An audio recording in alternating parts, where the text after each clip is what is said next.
My name is Gregory Wilson, and I'm here to introduce you to my GIS 510 final project part 1.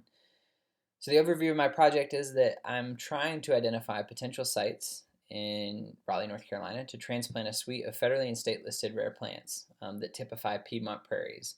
The goal of this project is to locate suitable areas for an educational demonstration and the actual transplant of the plants themselves.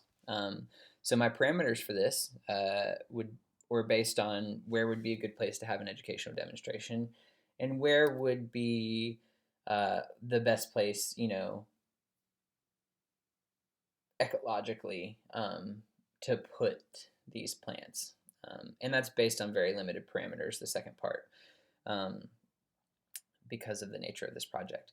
But the parameters for education are based on access. We want this site to be located within the city of Raleigh and near a greenway trail, so we can have open access to the public. The other criteria was a little more difficult. So most of our remnant Piedmont prairies are located over mafic soils, or which are soils that are high in magnesium and iron and have this really interesting shrink swell properties that for whatever reason these plants are good competitors on, or at least better than other places. Unfortunately, Wake County doesn't really have soils like that. However, the underlying geology is usually dye-based dikes and sills, which we do have in Wake County. So that is the one parameter I'm using that kind of carries over from remnant Piedmont prairies in other counties. So we're using that as a criteria, and you can see that right here in my parameters. And I chose to use a buffer for that dye-based dike because the underlying geology is represented on a map by a line. You can see here in purple, but that's the reality is there could be up to 100 feet span of area for these dikes and sills to be. So putting a 100-foot buffer is a little bit more close to reality of where that underlying geology is. So yeah, those are the parameters that I chose. The analysis questions that I'm working on answering. Let's start with number 1, which is what is represented in this web map. That's how many city parks are located within 100 feet of a dye-based dike. So if we go to the web map here, you can see I've created a feature that represents those sites.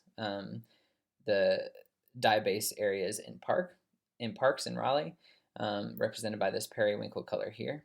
And there's sites all over the east and south of Raleigh, and some in the middle even.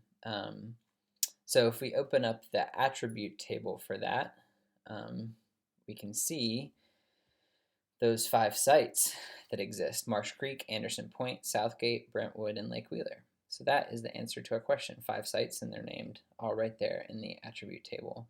And that, again, was me using the 100-foot buffer on the dye-based dikes as intersected with the polygons for where the city of Raleigh parks are, and that's how we arrived at that answer.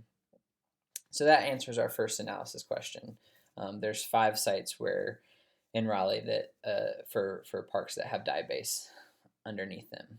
My other 2 analysis questions, which aren't answered on this map and aren't answered, are how many potential sites exist for the reintroduction of these species. So again, we'll have to add our other criteria in to really get at that question, and what is the area of the largest potential site for this reintroduction. So we'll be answering those throughout the course of this final project, but my suspicion is that this area right here, Anderson Point Park, is going to be our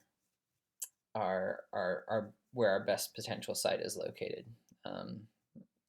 And that's just because we have these greenway trails very proximal.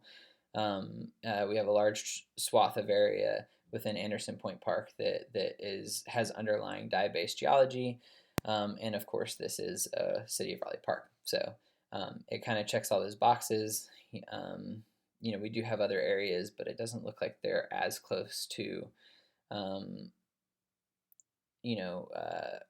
Raleigh greenways, or they're just not as big, if you can see areas like this. So this looks like our best option, but we'll see what we get from the data. And that's apropos because actually, in doing some research for this project, I found out that Anderson Point Park actually does have a Piedmont prairie restoration, which is kind of interesting. They just don't have the rare species that I'm talking about. So, yeah, that concludes my description of this project, and happy Thanksgiving.